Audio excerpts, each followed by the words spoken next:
Okay, so the next item on our checklist, point number 17, if the building plan is unsuccessful, send out an unsuccessful building plan or quote questionnaire, which is basically just a survey asking them some details. So let's take a look at that document now.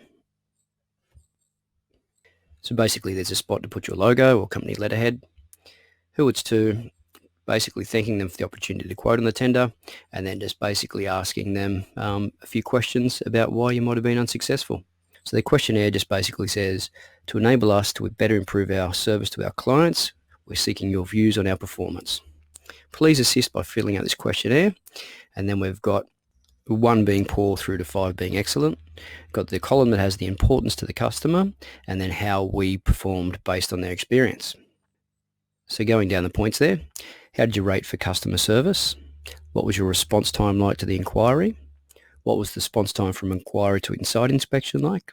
How was our performance at the site inspection? What was the response time from inspection to booking the building plan or quote delivery? How was the building plan presented and explained to you? And what was the quality of the documentation delivered?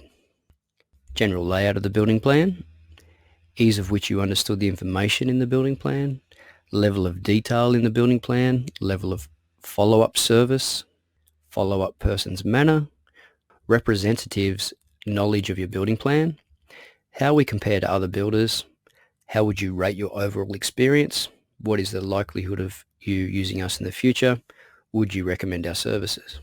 So basically there's a few little things there. Some comments, what would be your preferred method or source when searching for a builder?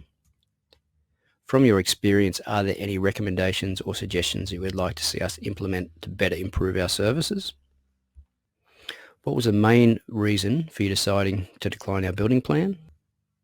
And then lastly, do you have any friends or family who might be thinking of building that would benefit from our service? If you would provide their details below, we'd be happy to organise to meet and assist. So again, that's just another touch point, a way of potentially even getting another referral recommendation. And you might think, well, why would they do that if they've just declined your building quote? But you'd be surprised. We've actually won work this way where the client that we quoted the project for had a pretty limited budget and they couldn't afford to actually go with us, and we didn't have a lot of room to move. But they knew that we were very professional, the way we handled our business was professional, and they had a friend who had a bad experience looking for builders, and they were looking for someone professional and they were prepared to pay a little bit extra for it.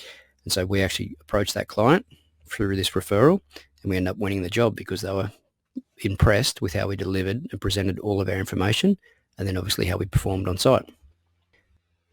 So the whole idea behind this form is just about becoming professional, tracking your performance. If you've got external sales representatives or building advisors working for you, how to also track their performance and make improvements along the way. And down here with these points, you can add or remove as many as you want. At the moment, there's a lot of detail here, and a lot of people don't really want to fill out a 20-point questionnaire. So it may only be 5 key points that you decide to put in, depending on what you're trying to track your company's performance on or what goals, key targets you'd like to improve. But the main thing is that you are keeping a questionnaire or you are doing a survey at the end, so you know what you can improve on or what your sales reps or building advisors may need to improve on. So that's it for the questionnaire. Now we'll go back and look at the last point before we move on to the preliminary stages. And the next point was point number 18. If the building plan is won from a referral, reward that person who has referred you, which we touched on earlier in the checklist. Now we're going to go into the next points, which basically are the start of the preliminary agreement prior to contract signing.